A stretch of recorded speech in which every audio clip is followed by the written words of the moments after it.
All right, with us today is Gyasi Cline-Heard. May have heard of him. Former Penn State Nittany Lion men's basketball legend from 1997 to 2001. Was part of the famous 2001 Sweet 16 tournament appearance. Gyasi, thank you for carving out some time with me I've today. kind of lost audio for a second. Let me see if this will see if that'll. Can you hear me? Yep, you good? Okay, I'm good now. All right, I Good just now. gave you a nice introduction, okay? All right. All right. So coming out of St. John's Prep, um, Houston, Texas, um, not heavily recruited, but you got some looks from like Houston, USC, and Washington State. Um, what brought you to Penn State? From the Southwest up to the Northeast. I mean, realistically, and I kind of wanted to get away from Texas. I kind of was disappointed that Oklahoma didn't recruit me because my dad went there. Okay. Uh, and then I was like, I kind of part of me wishes I would have went to Texas so I could have just stuck it to them. But um, at the time, Penn State had just built the Bryce Jordan Center. And when I was a junior, they were actually pretty good. I got to watch them a little bit on TV. Took my visit up there.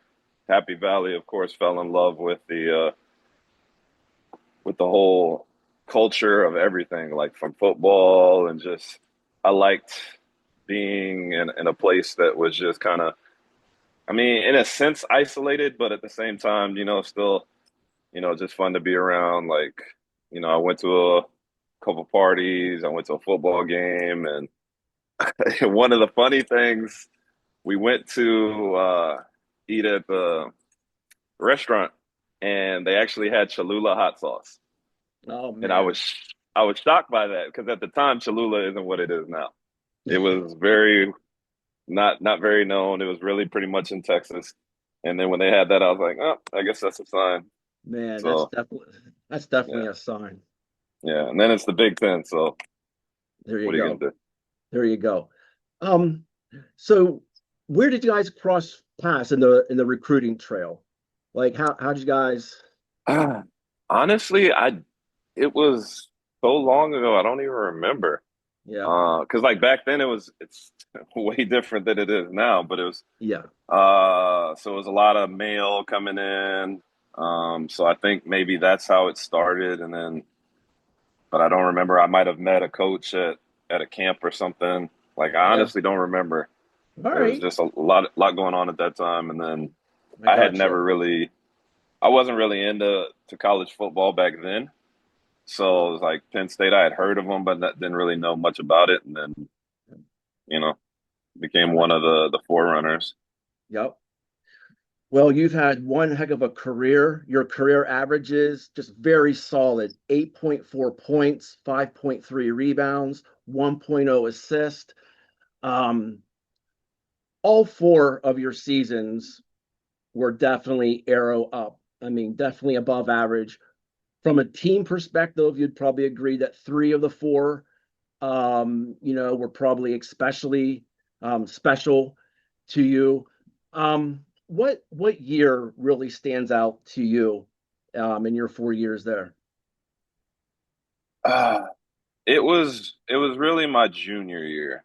Hmm. Um, my freshman year coming in, it was a lot of fun. We had a good team. Went to the NIT tournament.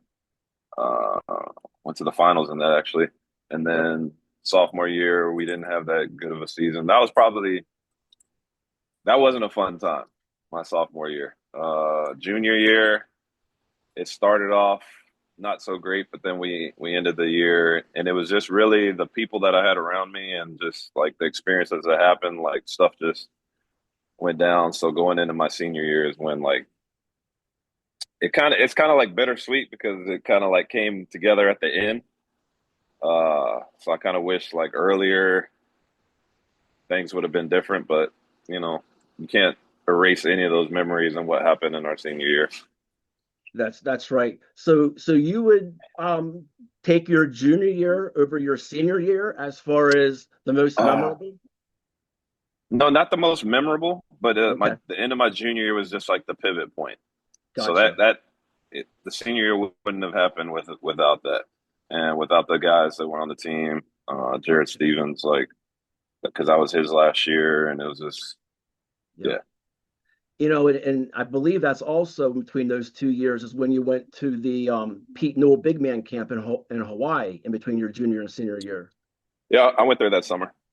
I went there that summer. And it sounds like that really just kind of honed in your skills, and it just seemed like you took your game up to the next level after that. Um, that's like one of the things. It was funny because everybody's like, "Yeah, he went to the big man camp, and then this happened, this happened." The camp was like a couple days. It was this. We're going there for Hawaii. It was a lot of fun. Um, got to play against a lot of the other big men in the country, so you kind of like gauge where you're at. But it was more like the people. Like Rick Carlisle was there at that camp, and he's the one like because everybody talks about the free throw percentage my senior year. The only thing that changed in my free throws was Rick Carlisle. He had me change the position of the ball.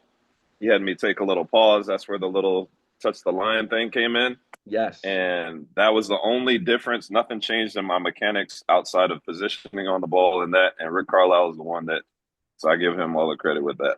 So it wasn't like I was in the gym doing extra work. I've already put in the work. It's just Right. everything just came together. So that's why I Right. was like, I wish it would have been sooner, but everything just came together at that point. I just man, your junior and senior year, um, playing in the just being able to play in Madison Square Garden your freshman year, and also your junior year, the mecca of the mecca, your senior year, um, being able to, I mean, the Big Ten tournament was phenomenal. Getting to play in the Superdome in New Orleans and then the Georgia Dome. Um, that what was that electricity like for you to play in like these football stadiums like this? I mean, it's something that, you just dream about.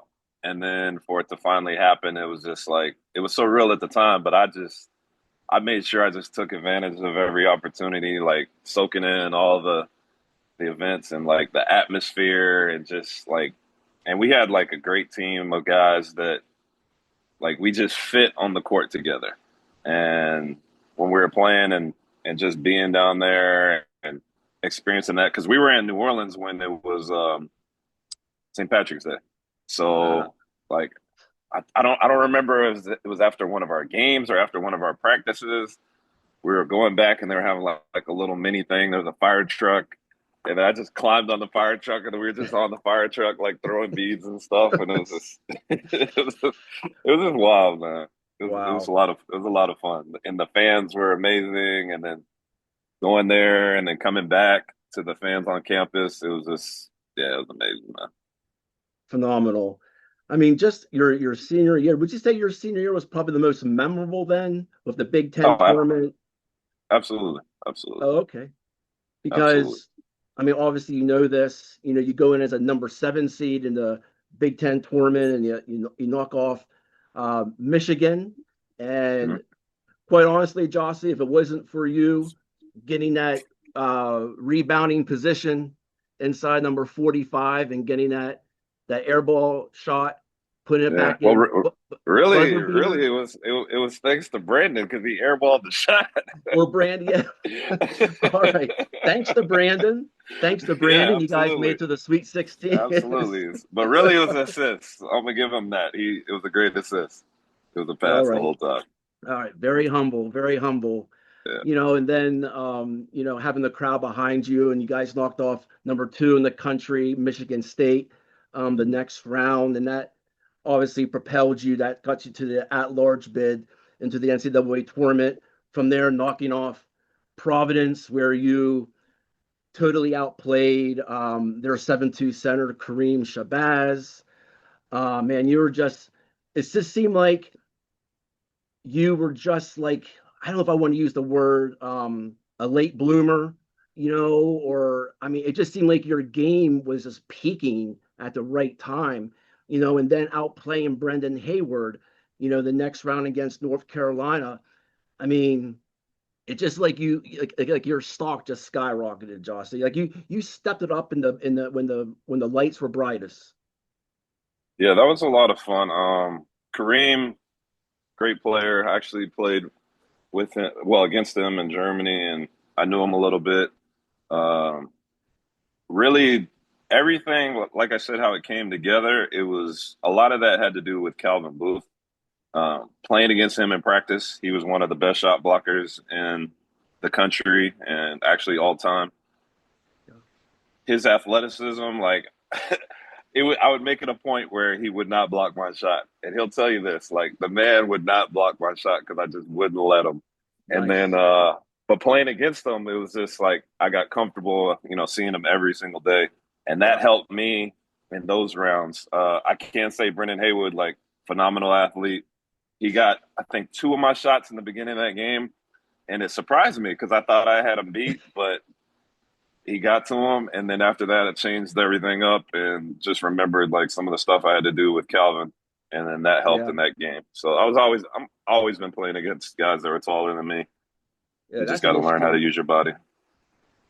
that's an interesting perspective. I didn't think about that, you going again, and how that helped you against those guys. So speaking of that, man, are you a power forward? Are you a forward? I've even heard people call you a center. Um, Back then it That's was right. different. So I was Yeah. I was a center and power forward. Just because I was 6'7", 6'8", who you want to talk to, but Right. it was different. I grew up playing down low, banging down low, and rebounding and that physicality. It's not like how it is now. Um, Yeah. so Right. nowadays I wouldn't play the center position. It was more spawned from the fact that I could guard centers than it Okay. was that I was an actual center. It was All right. You just I was out there because I could guard them. There you go. You played bigger than what you were. Exactly. There you go. So, from all that, from your stock rising, you played a decade of professional ball overseas.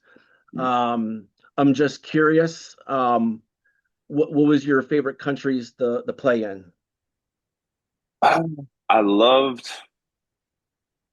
I played in Turkey for a couple of years. I played in Korea for a couple of years. Korea, to me, was one of the best countries to play in because it was different than like the international style basketball where you had the 3 second. I mean, you didn't have the 3 seconds and you could knock balls off the rim, different rules. Korea was more, it was four quarters, more in the line of how professional basketball is in the States. So it was a little more fun. Um, the facilities were great. The teams were great. I played in Seoul for SK, and their fans were amazing. But my most memorable time was when I was in Uruguay, playing Huh. playing down there in a little town called Salto. Uh, that was my favorite place that I ever played. Like I had so much fun down there. Yeah, From just like a basketball town. Yeah, it was just I wouldn't say it was a basketball town because they're still always gonna love football. Well, soccer for us, but football more than anything. But they they loved the team and the whole city rallied around it. Like the gym that I played in was it was a small gym. It was like I don't even think they had AC. Like it was just like an older gym that Yeah. was built. I think what's the name of the Arnold Bernasconi gym, something like that. But Huh. when I went down there, it was just like an eye awakening experience. But I've always been able to just adapt to any environment, and like after about a day, I fell in love with the people and the town, and it was. I mean, I had the time of my life. Like it was But just that's great. nothing really to do. I mean, they have like their natural hot springs there, but it was just like it was just basketball, and Yeah. it was just people, and it was family, and just it was just a love down there. It was like it was peaceful. Yeah. That's phenomenal. I've never heard of Uruguay being at the top of the list. I always hear like Spain, Germany, and Yeah, Italy because of the food. yeah. I played in Germany. Okay. Had had a lot of fun. I was in Bonn, so we were like 45 minutes away from Cologne, but like food wise, um, Turkey had great food. Germany had great food because it's just different things. But when I was in Uruguay, man, they because down there they're really they have a lot of beef and cattle, and so everything's Hmm. like it's just fresh. Like I used to Interesting. eat at this restaurant down there, La Caldera, and I, I was nice with the owners, and his daughter was there, and his wife, and like they treated me like family, Yeah. and just the food was amazing. So I mean, it'd be a hard thing for food because all the countries that I've played in had phenomenal food, but if I had to put one above them, it actually still would be Uruguay. So they're winning on the court and off the court right now. Right. Win-win. Nice. Nice. Yeah. Um, do you think I'm just curious? I'm going to ask you about your current time, but I don't want to forget this question. Do you think your good experiences of the restaurant kitchen there kind of helped give you to where you're at right now, the congregate kitchen?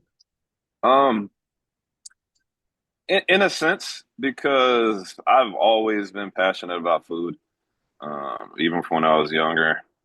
Mostly because my nobody in my family really cooked outside of my grandmother and my grandfather. So they really are the ones that taught me, and I was always eating. So um, even here, like some of the dishes we have, like some of the stuff I've taken from other places, like we have a kimchi fried rice because I fell in love with kimchi when I was in Korea.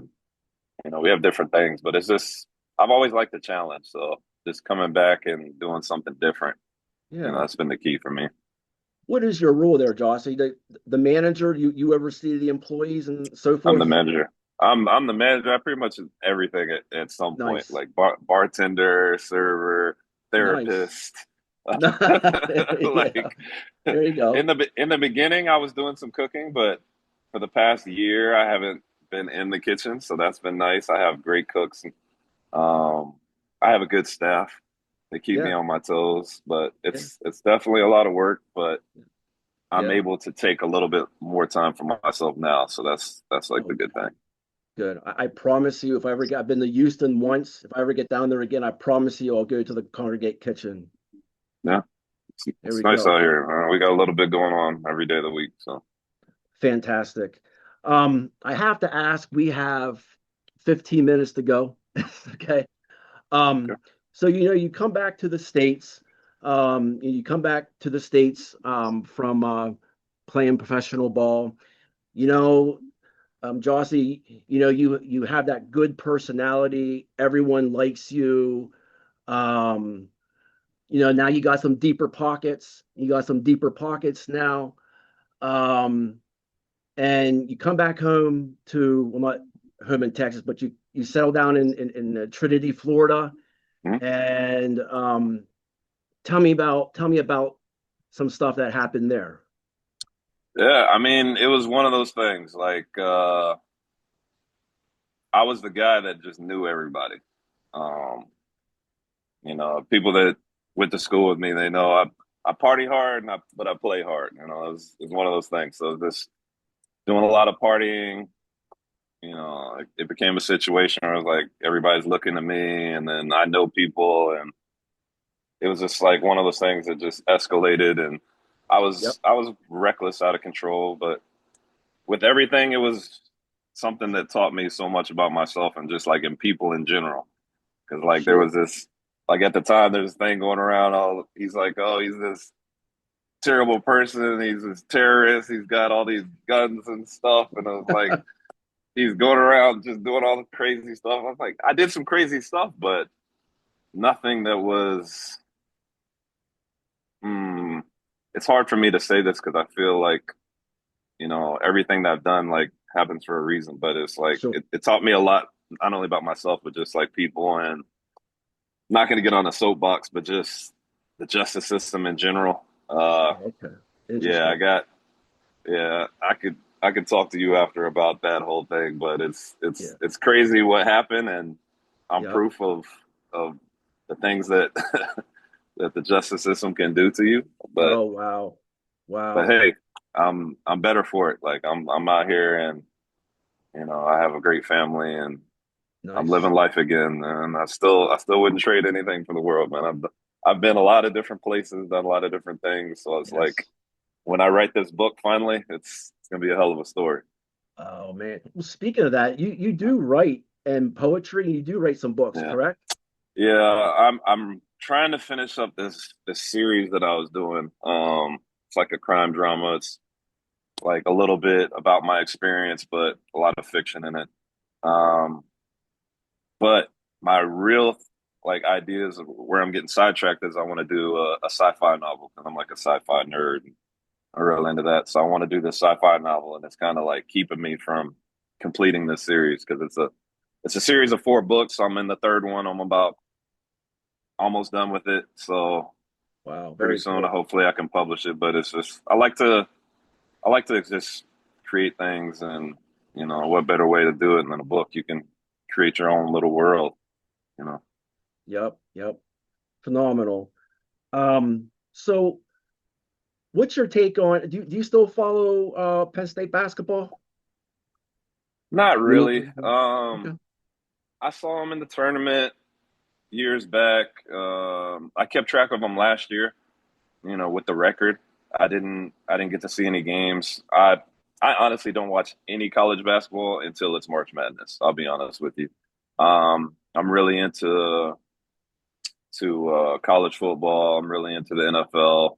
I watch a lot of European football, a lot of Premier League, like so. I don't really watch college basketball until it's tournament time. There's nothing like Yeah. tournament time. No, It's I amazing. hear you. I hear you. What's your what would you say your favorite sport is now? Maybe just to watch.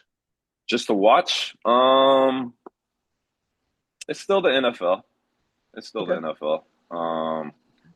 But outside of that, you have basketball. I watch NBA just because like I'm so into like the new teams that they're having and what's going on with that. But Yeah. so it's that, and then I watch, like I said, I watch European football. So Nice. that's fun to me. So I was loving the World Cup. Like I was in heaven. Were you? So yeah, I was in heaven. Especially when Argentina lost, I was loving it.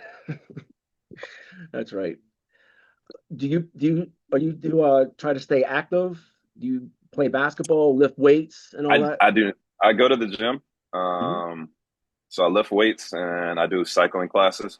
I don't Nice. play basketball. I don't even look at a basketball like a real life basketball. I don't do any of that anymore. I'm completely withdrawn from basketball because I Okay. know once I do, I'm just gonna get back into it. Ah, So I just try to like stay away, and yeah. I got people like, hey, you can come to one of our high school practices, and no, I Yeah. don't want to do any of that. Before long, you can be on the sidelines, you know. Yeah, then I'll be like, because I will get into it, and I'm just trying to stay away at this point. Maybe later in life, but right now I'm just trying to focus on other things. Oh man, the restaurant business can be 24/7, right? Tell me about it. That's where I'm at now. So, but it's a good challenge. It took a little while to get where we are. So Yeah. Well, that's great. right. Um, is Kathleen and Gar, are they still around? Yeah, my mom, Oh, great. actually, she stays with me. Health issues. Okay. Temporarily, she's with me. So that's interesting in itself. I My bet. dad, my dad still lives in Arizona, so Okay. he's hanging in there. But Great. both of them Great. are at the point in their lives where their age is catching up to them. So trying to Yeah. spend as much time with them as possible. Um, Yeah. so I'm trying to go see my dad in a couple weeks. Good But for you. I have my sister. She's in Maryland, and my other sister's in Dallas. My brother's in Dallas. So. I got Nice. family everywhere. Okay. Has your daughter come around yet? Has she come around yet? No, Jossie? I'm working on that. I She know. actually has a daughter. I mean, a birthday tomorrow. Okay. So, and then so I have my son now. He's getting big. Nice. Uh, yeah, it Nice. looks like a little. He's like my mini me. He looks just like me. It's crazy.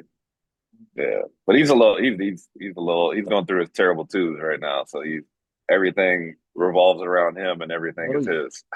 Absolutely. Yeah, Absolutely. I remember those days for sure.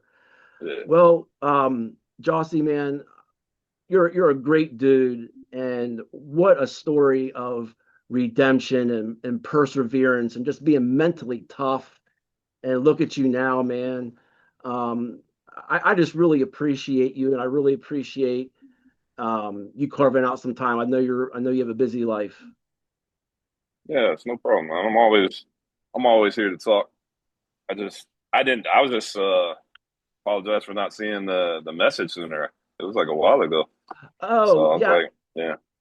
Oh, that's okay. I mean, I put it to the. I actually called the restaurant, and it was the info. I think it was just like the general email info, and I figured I'd be there with a lot of other customers or whatever, putting out Well, emails.